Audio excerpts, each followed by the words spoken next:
मोदी जी बड़े शौकीन आदमी हैं और शौक भी बड़े महंगे महंगे वाले।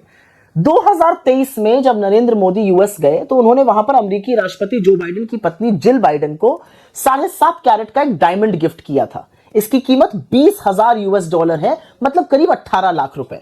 और 2023 में जिल बाइडेन को मिलने वाले सारे तोहफों में सबसे महंगा तोहफा यही था। सोचिए, मोदी जी ने ब्रुनेई के सुल्तान से ज्यादा महंगा तोहफा दिया था जिल बाइडेन को। यही नहीं, आपको पता ही होगा कि ट्रंप परिवार को मोदी जी ने करीब $50,000 मतलब करीब 43-44 लाख के तोहफे दिए, 17 तोहफे दिए। उसमें से कुछ तोहफे इवांका ट्रंप को एक सोने का कड़ा दिया था, डोनाल्ड ट्रंप को एक 1.5 लाख की कफलिंग्स दी थी, 7 लाख रुपए का एक फूलदान दिया था, ताजमहल का एक रेप्लिका बनवाकर 4 लाख रुपए का वो दिया था। अभी अलग बात है कि भक्त बेचारे ताजमहल ही उड़वा देना चाहते हैं। और इन सारी चीजों का जो पैसा है, जो महंगे शौक और इनका पैसा है, ये कोई बीजेपी आरएसएस के दफ्तर से नहीं आ रहा है। ये पैसा हिंदुस्तान के टैक्स पेइंग जनता से वसूला जा रहा है।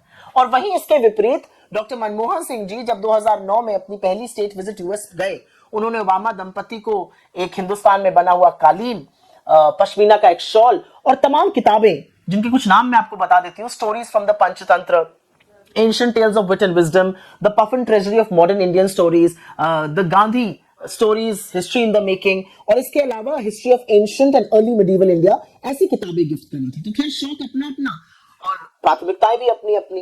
लेकिन जिस देश में आर्थिक तंगी है, जो देश गुर्बत से, जो देश बेरोजगारी से जूझ रहा है, उसके प्रधानमंत्री को, और जिस देश में अगर आप 80 करोड़ लोगों को राशन ना दीजिए तो वो भुखमरी से मर जाएं, उस देश के प्रधानमंत्री को इतने महंगे तोहफे देने से पहले सोचना चाहिए कि आपको सम्मान आपके ज्ञान, आपके दृष्टिकोण, आपके कद से मिलता है। आपको सम्मान महंगे तोहफे देकर या लोगों के लपक के गले पड़ जाने से नहीं मिलता है। अब कौन समझाए मोदी जी को ये बातें।